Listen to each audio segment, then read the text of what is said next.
we're talking about the gut, but I feel there's so much more to it than just talking about our stomachs. And I know your story. You've been wonderfully vocal about your problems with your stomach and your IBS. But I'm wondering, what was life like for you before your career took off and before you started noticing these issues in your gut? I was really young, so it was around 16, 17, where I didn't really take notice of it, if I'm honest with you. I think at that age, you're kind of just going with the motions of life, enjoying life, and my mum was putting me through my paces with working and stuff. So there was really no time to, I know, right? Yeah. But really no time to actually focus and hone in on the fact that actually I was going through so much. But I feel like at that point, it wasn't as intensified until I was about 19, 20 and went on to X Factor. Yeah. So that was when, for me, it really kicked in, and I started noticing a massive difference in like my bloating, the pain I was feeling, the cramping, and if I'm completely honest with you, the embarrassment of not wanting to talk about it to anyone, and simply because I would never hear anybody else speaking about similar issues. And I always used to think, was something wrong with me? And I wasn't quite sure how to tackle that conversation.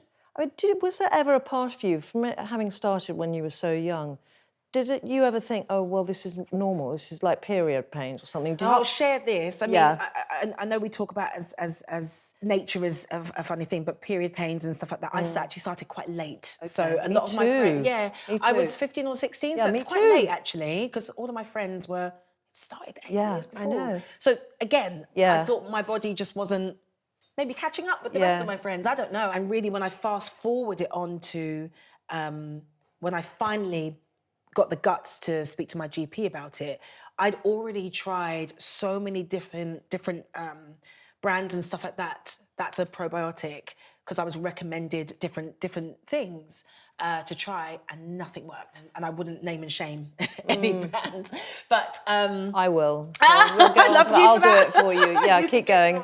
Yeah. But you know, I will never forget the day that I thought, right, I need to call my GP about this because something's clearly not right. That one time that I was on tour and I turned to the company manager and said, I don't think I can go on tonight unless you hold the show for like 15 minutes. I need a moment. And that's unheard of to hold a show, right? Nobody calls for that unless you are there's an emergency or you're serious. And I was in excruciating pain and wasn't sure how to have a remedy around it, right? And it got to the point where I then went to my GP, my lovely GP, and said to her, like, these are my symptoms. She goes, you know what? It sounds like you've got IBS, you know. And I said, really? She was like, yeah, I think that could be what you're facing right now, and you've never come to me about it. And I just thought, okay. Simproof was the starter for me. Yeah. And it was recommended by a GP. It gets me quite emotional talking about it because I recommend it to everybody. Yeah, same. Because I don't think people understand, because to go on, and look, in any career and what we do, you want to feel confident. You want to be the best that you can be, and you also want to deliver. So it must almost have been like, I mean, yes, every time you go on stage, you are having to put on a performance. Yes, yeah. But it's more than that. Yeah. Because you must have been putting on a performance in terms of who you, Alexandra Burke, are, in a way. And that, again, is exhausting. So with what you're doing, when it's in a live audience all the time, and you have that... that lack of power. I always have said to myself, well, regardless of how I feel, the show will always go on.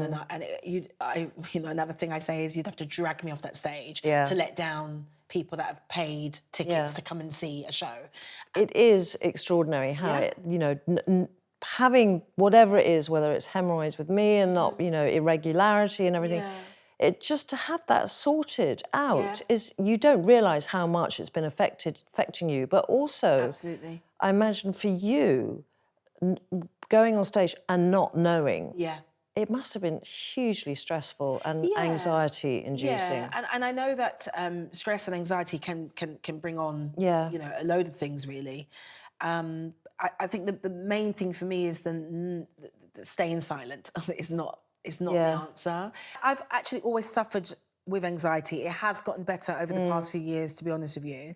And I used to suffer with panic attacks and stuff.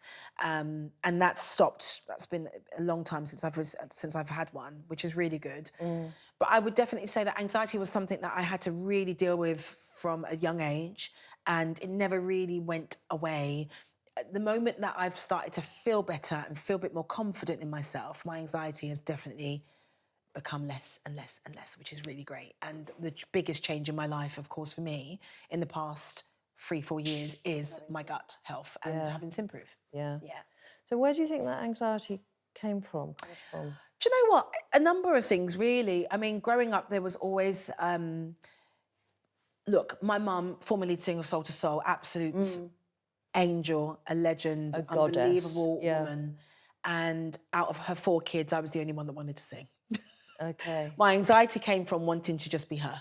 Okay. And every time she'd say to me, and wanting to be good at it, Yeah. okay, because So my it mum was the elite. It was almost self-imposed It was, anxiety. in a way, yeah. I think just having drive. Yeah. It's the downside of having drive and being ambitious. Yeah, because is anxiety. I'm a perfectionist. Yeah. I'm a Virgo. Okay. Okay. Anyone that knows about star signs knows that Virgos are probably the worst at being a perfectionist. And that's why now at 36, I'm like, if there's something I want to achieve, I will work really hard to achieve it. And do not get me wrong, it will take me time to get there. And there will be anxiety and stress along the way. But you've got your Simprove. Amen. Well, I think it's time to have a chat to Dr. Chris. Yes. Come on over. Hi. Hello. So you are, I want to know, and I think probably you do too, Alexandra, it's like, what is the connection between the gut and our brain? Great question. So that's actually a really complicated question, but I'll try. Oh, I love you. Oh, bless Being honest. So I'll break it down. So we know that there's something called the gut-brain axis. Yep. So our brains are actually connected to our gut, and there's different ways that it's connected. The first being physically. So the nerve, the vagus nerve, which transmits parasympathetic nerves, and that helps to relax and has that calming influence. And that is actually connected from our brain directly to our gut. And then also in addition to that, you also have our microbiome, and that produces chemicals and even neurotransmitters. So things like serotonin that we've heard of is in the brain. But actually, 95% of serotonin is created in our gut. Is it 95%? 95%, I thought it was 80%. It's 95%. Yeah. Wow. So that must affect so much. If you've got depression, anxiety, all these things, it's affected by your gut. Yeah, so we're learning more and more about the role of kind of our mental health, anxiety, stress, and how that sort of impacts our gut and the neurotransmitters that we make. So what about neurodivergent disorders? Because I found my eldest daughter, she's ADHD, and she takes Simprove. She has a Ferrari brain with bicycle brakes, and the bicycle brakes become more powerful when she's taking Simprove. Is that? That's really interesting because actually that relationship between our gut and our brain isn't just a one-way street. It actually works both ways. So our gut sends signals to our brain and vice versa. So actually, if we calm our gut and our microbiome, there may be a role actually for sort of probiotics and helping with mental health and ADHD and those kind of conditions.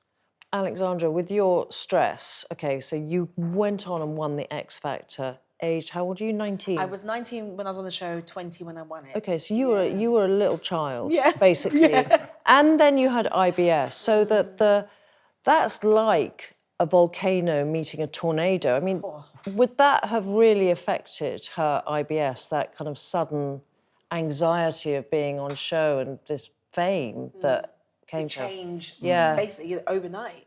Would it have affected her stomach? Yeah, so stress definitely has an impact on our gut. Within the gut, we have what we call a sympathetic nervous system, and that's our fight or flight mode.